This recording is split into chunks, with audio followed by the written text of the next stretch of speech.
I don't know about you, but I like stories. I've got with me a box and I think there might be a story in the box. My box is coloured gold and gold normally indicates something valuable. Perhaps there is something valuable inside. Maybe it's a parable. Parables are valuable. It's got a lid. Sometimes it's as though parables have got lids. It's not always easy to get into the story and understand it. We have to work at that. You have to keep coming back to parables. And it looks like a present. It could be a present. And indeed, parables are presents given to us before we were born. We don't have to buy them, take them or steal them. They are ours, even if we don't know what a parable is. I wonder if there really is a parable inside. Let's look and see. Well, there's lots of things inside. Let's see what story we can find. Once there was someone who said such wonderful things and did such amazing things that people followed him. And as they followed him, they heard him talking about God and God's love, and they had lots of questions. They listened to his stories, but they still wanted to ask him things. They wanted to ask him how they should live, how they could know God's love, how God wanted them to behave. What is the best way to live in this kingdom you talk about? They said. And when they asked this, one of the stories that he told was this one. Once there was a man who was going on a long journey, and so he called together his 3 servants and he said to them, I want you to look after everything that belongs to me while I'm away.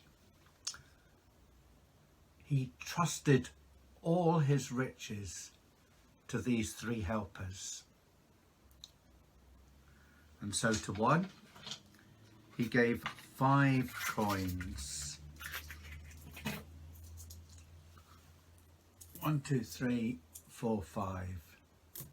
To the second, he gave 2 coins.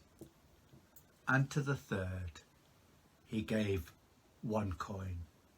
And then he set off on his journey. The first helper went to the city, and there in the city he bought and sold lots of things and worked hard, and he made 5 more coins.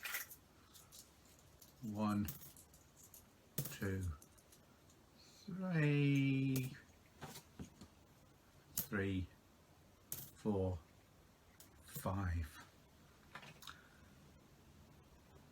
The second man went to the countryside, and there he worked very hard, and he made 2 more coins. But the third helper decided to keep his coin safe and not lose it, and so he buried it safely in the ground.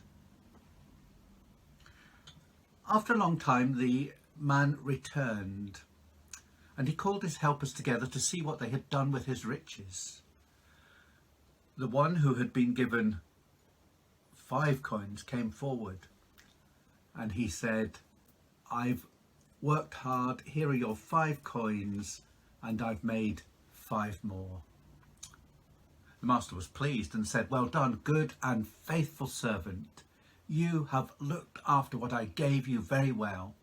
I have much more for you to do. Come and share my joy.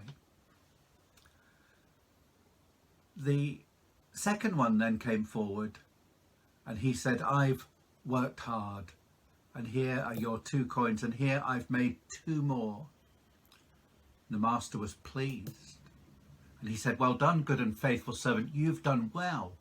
With what I gave you, I have much more for you to do. Come and share my joy."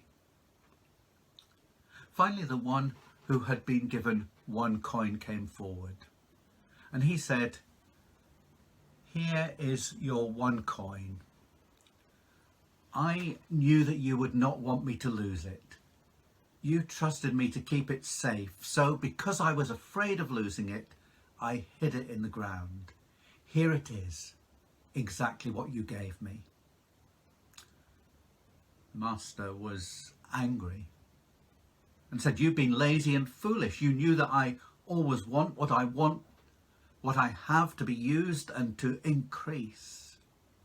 So why didn't you find a way of doing that with your coin? You do not deserve to keep it. I am taking it away and giving it to the one who has made the most. You do not deserve to be part of my kingdom."